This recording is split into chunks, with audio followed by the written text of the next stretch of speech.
Good morning. Welcome. We begin our service each week by singing an invitation to gather together even as we are scattered in many different places. Please remain muted as we sing Enter, Rejoice, and Zoom in.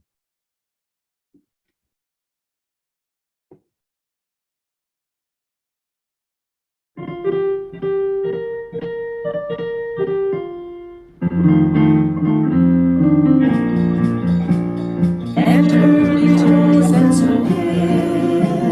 Enter, rejoice, and so in. Today will be a joyful day. Enter, rejoice, and so in. Don't be afraid of some change. Don't be afraid of some change. Today will be a joyful day. Enter, rejoice, and so in.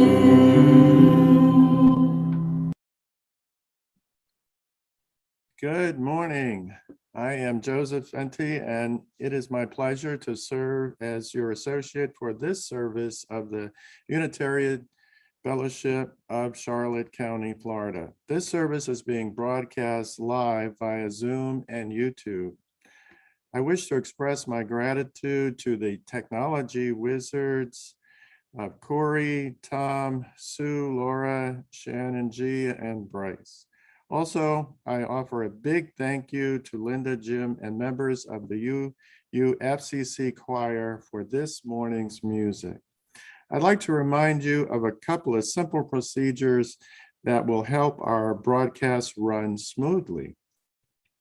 To respect and protect everyone's privacy, it will be our practice to use only first names and, when helpful, last initials. Please remain muted throughout the service, even when singing, but please do sing.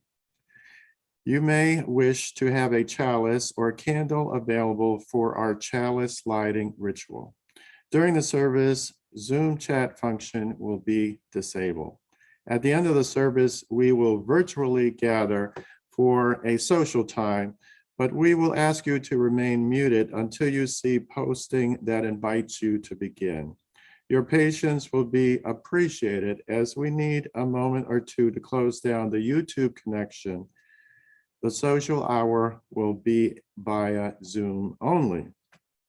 You are welcome here no matter who you are, no matter where you come from, and no matter your background.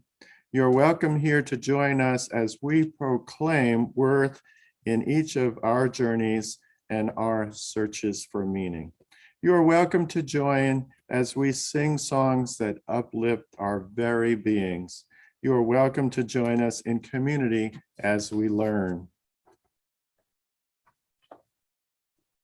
So to learn more about our fellowship, you can email Mary Jane, our office administrator, at office@UUFCC. Visit our website at uufcc.org or call. We are glad that you are with us this morning. This morning's chalice lighting words are from Monica Jacobson Tennyson, "The Heart of Our Faith." What is it that calls you here, that calls you onward, that calls you inward, that leads you homeward? What is it that gives you the power to make that change, to ask that change, to ask that question, to make that journey? What is it that says you have done well, that asks you to learn more, that brings you to stillness, that holds you up in hard times? It is relationship, the beating heart of our faith. It begins when we share this hour, our truths, this air, our hearts. Come, let us worship together. As Bryce lights the chalice here in the sanctuary, please join me in the recitation of our affirmation. Love is the spirit of this fellowship, and service is its law. It is our aspiration to dwell together in peace and to seek truth in love and to help one another. I invite you to light your home chalices, or candles.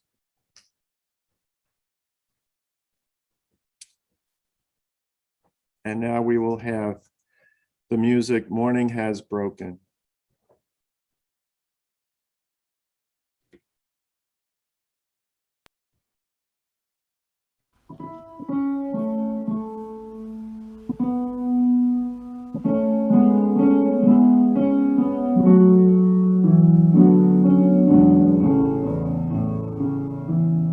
Morning has broken like the first morning. Blackbird has spoken like the first bird. Praise for the singing, praise for the morning, praise for them springing fresh from the word. Sweet the rain's new fall, sunlit from heaven, like the first dew fall on the first grass. Praise for the sweetness of the wet garden, sprung in completeness where God's feet pass. Mine is the sunlight, mine is the morning, born of the one light, Eden saw played. Praise with elation, praise every morning, God's recreation of the new day.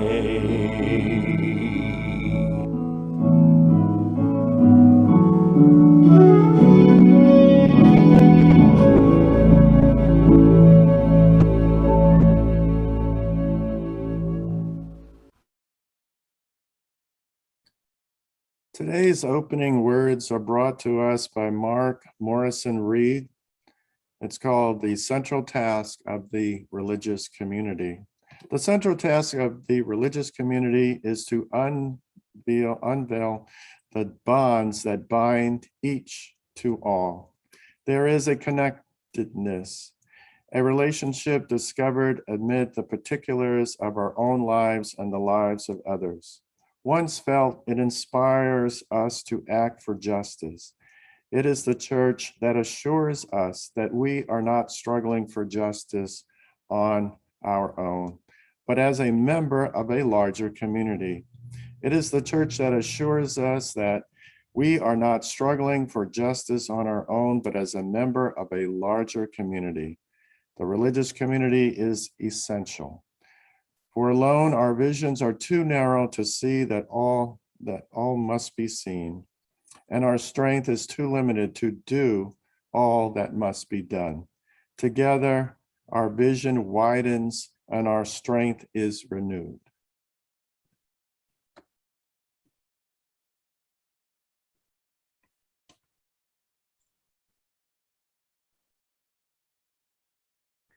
Good morning. It is great to be with you virtually again. I am not in your sanctuary. I have a beautiful picture that Thomas provided. Thank you. And I'll add my thanks as well to Joseph and to the tech team and to the music team. So I want to start with a story this morning. And it's a story that was inspired by a story by Megan McKenna called The Arrows of God, but I've changed it enough that we give it a new title called Growing Peace. One morning, two friends went out walking. It started out fine, but soon, as it often did on their weekly walks, they fell to sharing their despair about the state of the world. They both wanted peace, peace in their hearts and peace in the world. They knew that their friends at the fellowship wanted the same thing, And yet, day after day, their news feeds were filled with depressing and very non-peaceful news. They were so caught up in conversation that they wandered into an area they didn't usually go. And there they noticed an unfamiliar store. It looked interesting, so they pulled up their masks and went in. There was only one worker inside, staffing being a problem in many places, but the person's eyes were kind and the store had a nice vibe. Logan greeted the worker and inquired what they sold in the store. Really, just about anything, came the reply. Take a look around, and if you see anything you want, just let me know. As they walked through the aisles, Aubrey exclaimed, "This is amazing." Together, they browsed the astonishing offerings. There was an end to poverty, freedom from addiction, and economic justice. There was peace on earth. In fact, there was a whole section of just peace selections. Peace in families, peace in schools, peace in the streets. The choices included robust democracy, immigrant justice, and an end to racism. So many choices and so fabulous. Logan pulled out a piece of paper and handed another to Aubrey. They both began making lists. They added all kinds of things: clean water and air, sustainable energy, and freedom. Finally, they headed back to the counter. The worker looked over their list and with smiling eyes said, "No problem." After rummaging under the counter for a moment, the worker laid out a collection of packets. "What are all these?" inquired Aubrey. "Seed packets," replied the clerk. "This is a catalog store." "We don't get what we picked out," exclaimed Logan. "This is a place of vision, a place for you to imagine the world you want to live in, the world you want to help create. You take the seeds, plant them with care, tend to their needs. And as they grow, your dreams will emerge and be ready to benefit someone else." Logan and Aubrey looked at each other wide-eyed. Then Logan scoffed and with a shake of the head walked out. Aubrey, however, remained, looking at the packets and considering. And we'll leave Aubrey considering while we take time to reflect on how we might respond. We plant seeds, seeds that help our intentions grow. I invite you to join me in a spirit of meditation and reflection. Imagine it there in the palm of your hand, a seed. Is it large or small? Rough or smooth? Dark or light? Your seed, the seed of your intention. We know that when we plant an apple seed with care and luck, an apple tree will grow. We know that when we plant a pear tree, there is no chance, really no chance, regardless of luck and care, no chance that an apple tree will grow. Imagine your seed in the palm of your hand. What do you hope to grow? And what is the seed that you want to plant? And are you willing to care for it very tenderly? Imagine your seed, your intention in the palm of your hand. Plant what you want to grow. Let us take just a moment in shared silence.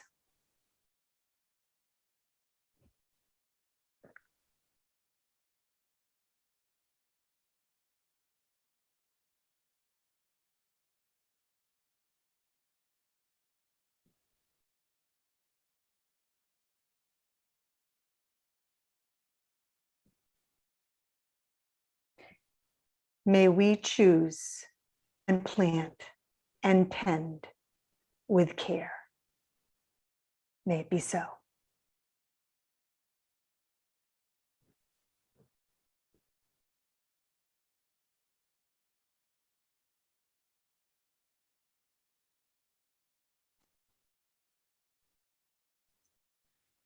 We have a long tradition at UUFCC of sharing our joys, sorrows, and life milestones by entering them into the Book of Life.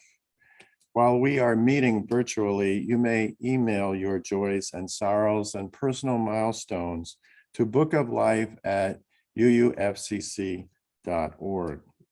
During the Sunday service, following the receipt of your message, the worship associate will read your words to the congregation, and your message will be entered into the red book kept at the fellowship. There are no messages this morning. Let us take a moment to acknowledge those joys and concerns that remain unspoken, and yet are on our minds and in our hearts.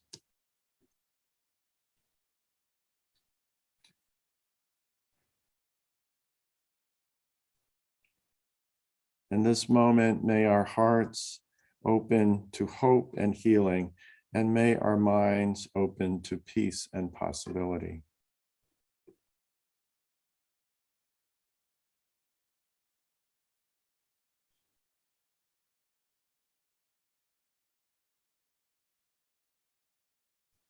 May we hold all these and one another in love and tenderness, so that this fellowship, this community, may be a source of strength and comfort, courage and hope in the days and weeks ahead. Now we will have the song Spirit of Light play for us.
I invite you to imagine a small village of, say, 50 families back in the olden days when the town common was still used as a common grazing area. Each family has one cow, which they graze daily on the town common. All is well until one family comes into possession of a second cow. Now there are 51 cows grazing on the common. Other families notice how much the new cow is benefiting its family, and so more families begin to get second cows. Each family that gets an additional cow benefits, and the mood in the town is quite good, except for one thing. By the time that everyone has a second cow, some have begun to notice that the common is looking a little less green. In fact, if they're honest, it looks downright bedraggled. Quietly, folks begin to wonder if maybe there are too many cows on the common. Several families begin to think that perhaps 2 cows per family are just too much. But it sure is nice to have that extra milk and cheese, and what difference does their 1 cow make anyway? Eventually, the common is destroyed. Each family benefited from their individual overuse of the common. That benefit was direct and visible, far more visible than the collective harm that was being done. So the question is, how many cows were too many? We don't know exactly how many cows the common could support. Technically, I guess we know it's between 50 and 100. But which cow was 1 cow too many? I would contend that it is cow number 51. Because whether the cow could sustain 55 or 95, the problem occurred, right? When people started believing that for their own good, they could take more than their share of a common resource. Cow number 51 was the tragedy of the commons. Garrett Hardin first provided us this description of the tragedy of the commons in 1968. And certainly over 50 years later, we can find many examples in our world. Now, I do want to acknowledge that this is not a vegan example, but this is how the tragedy was originally described. So I invite my fellow vegans to come along with me. In our increasingly complex world, we often do not see the harm that comes from our choices, harm that impacts land and people far away from us. Sometimes we know intellectually, right, that our choices matter, but that knowledge is hard to internalize, as it was in our hypothetical village. Could it have gone another way? The common resource, in this case, the town common, could support 50 to 100 cows. If we divide the town common by 50 families, we find that each family gets 1 and a fraction worth of cow grazing rights. Now, cows don't come in fractions, so families will need to choose to graze either 1 or 2 cows. If they graze 1 cow, they will be within their share of common resource. If they graze 2, they'll be using more than their share. Now I realize that they could share cows, but for today, let's keep it simple, and maybe another day we can explore the value of sharing. So 1 cow or 2. There are several things that could happen. Perhaps nothing will happen, and as the story was told, the common resource will be destroyed. Perhaps someone will recognize the problem, and probably after much commotion, a law will be passed allowing only 1 cow per family to be grazed. Perhaps people will be able to realize the harm they are doing and actually choose on their own to limit their grazing to 1 cow. Now, which of these do you think is most preferable? Which would you consider most likely? I used to be a little bit more optimistic on that one, but after the last year or so, I'm not so sure. But each person in the community is part of a web that includes the other people, the cows, the common. For that web to remain strong, each person must consider the whole. So let's consider what our Unitarian Universalist Association principles might say about our village and its web of relations. We bring in first the last of our 7 principles.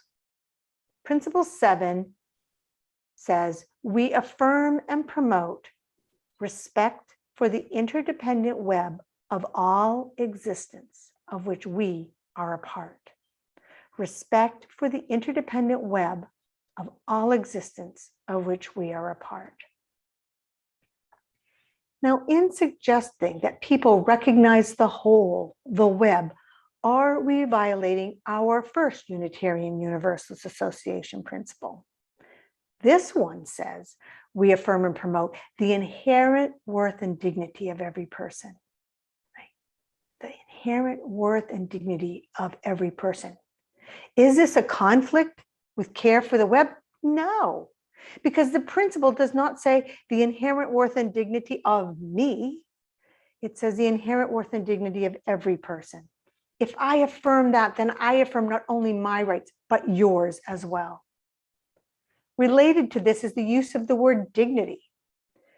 Webster's defines dignity as the quality or state of being worthy, honored, or esteemed.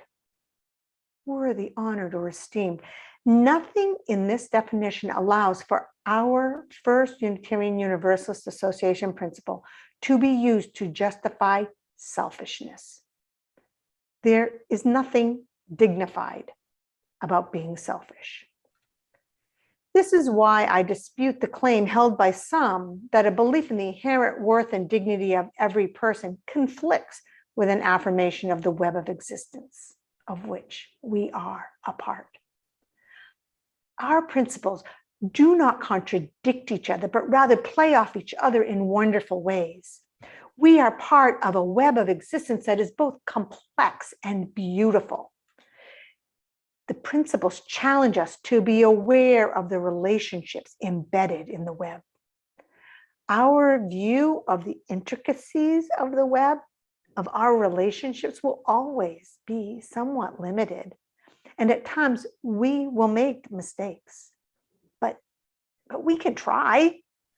I do believe that our principles encourage us to cultivate and nurture relationships in the most peaceful, just, and sustainable ways possible.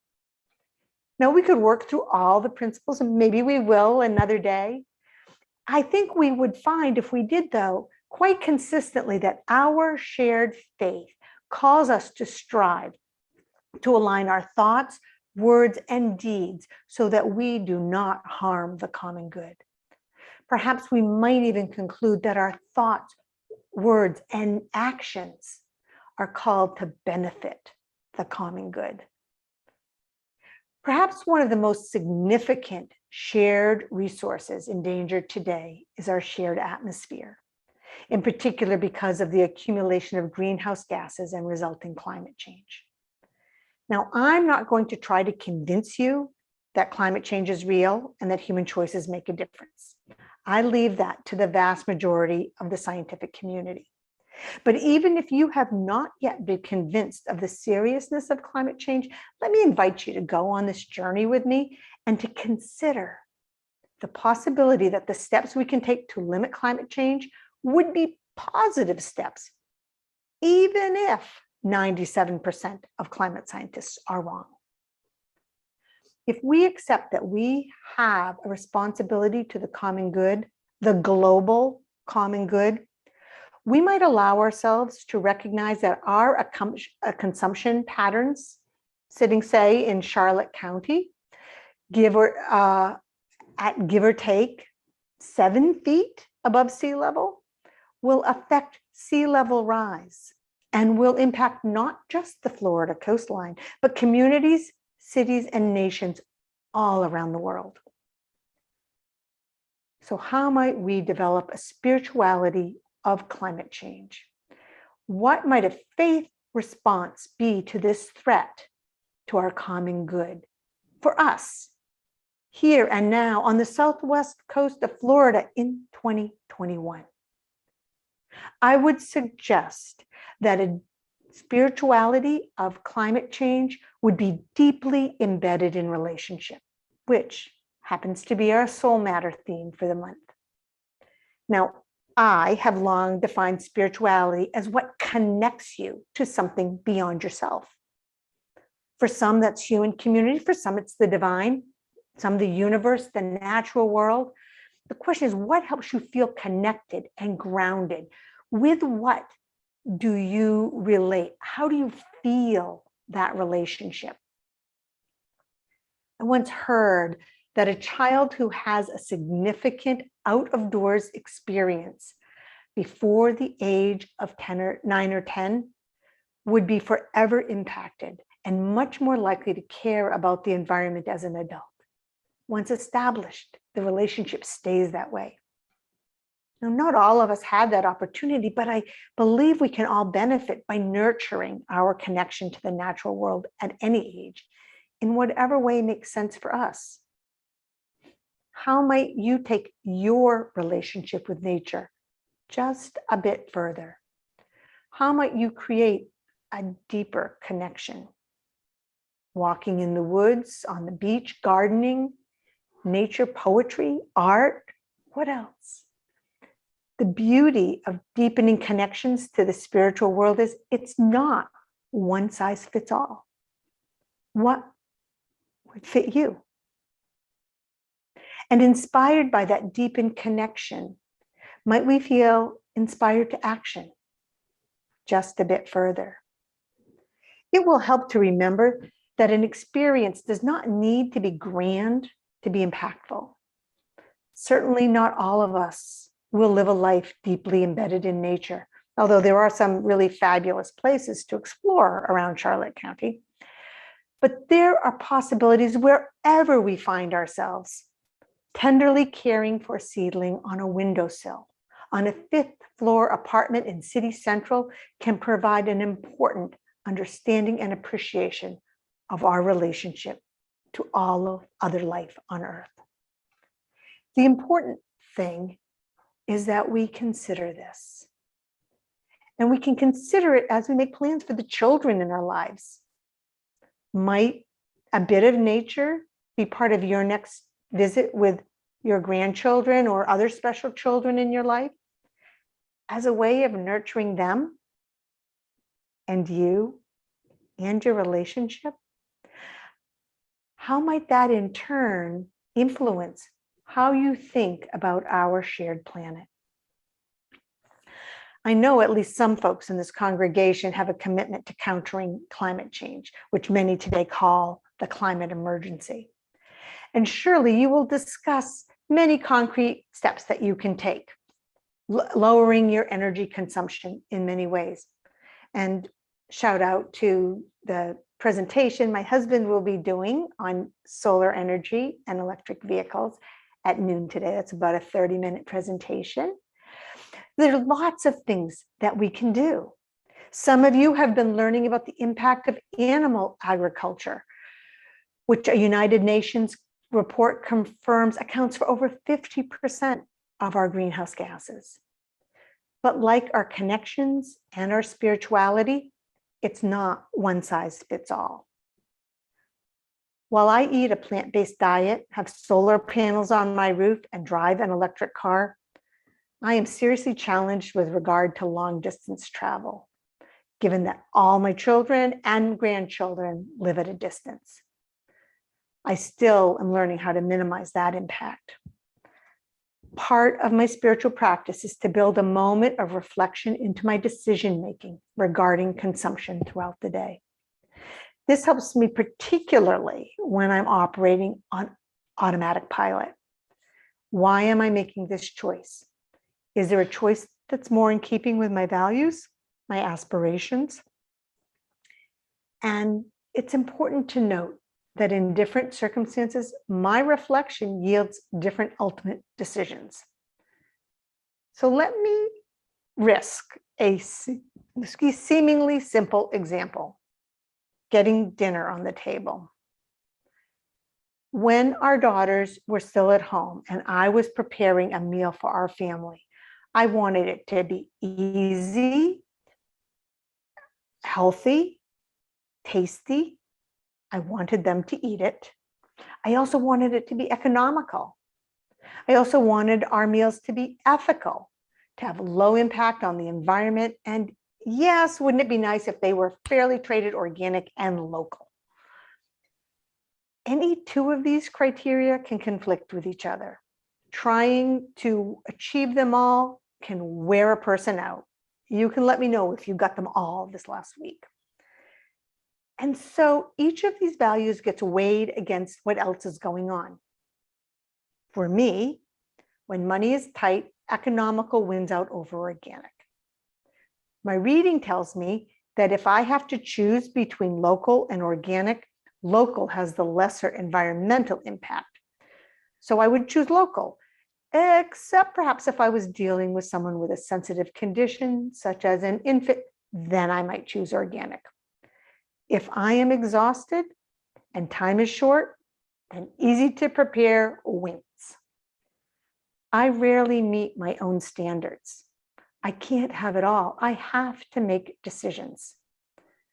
This does not mean that I do not respect my own values. It simply means that I have a deep and abiding respect for reality. This, in turn, creates opportunities for the practice of compassion, so that I can be kind when I don't meet my own standards and when others don't meet my own standards. It's good to nurture compassion because the work before us is hard. I mean, if I can't even get dinner on the table without facing serious dilemmas, then how am I supposed to be part of creating a peaceful, just, and sustainable future for all inhabitants on Earth? Our work is hard. It's full of ambiguity and compromise. And we are called to do it anyway. In this time when hope can be hard to find, making a difference each in our own small way can be an act of resistance, a resistance that keeps humanity from falling headfirst into its own worst impulses. We are called to hold up our values, look reality straight in the eye, and make choices and set priorities. This is why our spiritual and grounding practices matter. And cultivating our relationships is one such practice. Our relationships with each other, with our planet, and with all life on Earth. Our spiritual and grounding practices matter because they help us to find joy in the choosing. And perhaps this is the ultimate spiritual practice, finding joy. Because we can remember that each and every time we make a choice, we have a chance to plant a seed of kindness, a seed of care. Every time, and if we remember this, we can find joy in choosing. Our decisions are the seeds we sow. Our willingness to open our hearts and our minds to deep connection to the earth and all its inhabitants, this openness allows us to plant seeds and to nurture and grow the common good. Today, I encourage this tending of the garden of the heart, so that any action we choose may be grounded in a deeper sense of relationship with the earth, human community, and all life on Earth. This week, perhaps you will find one new way to connect yourself to the earth on a daily basis. Or perhaps you will revive an old practice faded away. Along the way, may you nurture an abiding respect for reality, a practice of reflection and intention, and always compassion and joy. May it be so.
mild.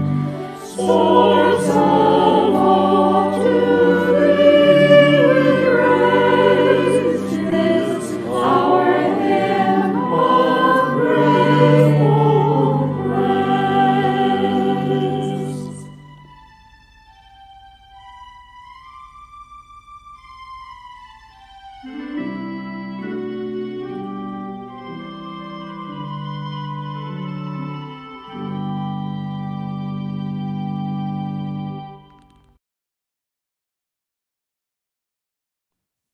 Many thanks to the choir for that beautiful song. In our tradition, congregations exist because of the generous support of members and friends. It is our privilege and our responsibility to ensure the health and future of our communities. To this end, your offerings to support the ministry of this congregation, whether by pledge or donation, may be offered online. You can mail checks to the office, drop them in our mailbox, or call the office to make other arrangements.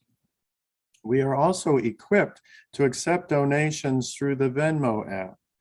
Payments through this app should be made to UUFCC offering. If you would like your donation to apply to anything other than the operating fund, like our second helping, for example, please indicate your intentions in the check memo line. Our second helping supports the Harry Chapin Food Bank and 2 local food pantries, CHAPS and Meals on Wheels. Your generosity is always appreciated. If you are with us for the first time, do not feel obligated to give. Today you are our guests. And now it's time to highlight the UUFCC's special events and activities. Please remember to religiously read your weekly copy of the updates, which includes a calendar and links for connecting via Zoom. The updates provide a very important means of staying connected during these challenging times. Additionally, if you would like to have fellowship events highlighted during the service, you may email the worship associates at bookoflife@uufcc.org. Today, I have the following announcements. We will have a Zoom coffee hour right after the service today, and at noon, as mentioned by Reverend Kathy, there'll be a presentation by Charlie Brentz entitled Solar Panels, Electric Vehicles, and You. Also at noon, the Art Committee will meet. On Monday, October 18th at 4 p.m., we will have Spanish for beginners. On Tuesday, October 19th, there'll be a board meeting at 6 p.m. On Wednesday, October 20th at 4 p.m., the reopening committee will meet at 5 p.m. Immigration Justice Committee meeting, and at 7 p.m. it's happy hour with John Lee. Okay, on Thursday, October 21st at 4:30 p.m., we'll have a Buddhist meditation meeting here at the fellowship. So again, do not forget to read your weekly copy of the updates. You'll be glad you did so. Mary Jane's musings are entertaining, and you will find out how active we are despite the pandemic. The closing words today are by Elizabeth Lerner McClay. The passage is entitled, So Are We Bound Together. As drops of rain that find each other and build to become a track, a rivulet, a stream, a river, a sea, so are we drawn together. So are we fortunate to find each other. So are we bound together on this shared passage toward an unknown ocean and eternity. And now please join me in our traditional recitation as Bryce extinguishes the chalice. We extinguish this chalice, but not the light of hope, the fire of commitment, or the warmth of community. May those ideals shine in our lives and warm our hearts until we are together again. Go now in peace. Following our musical selection, those of you who would like to join us are invited to stay for our social time. We'll let you know as soon as the technology is ready for the conversation. You have a good day.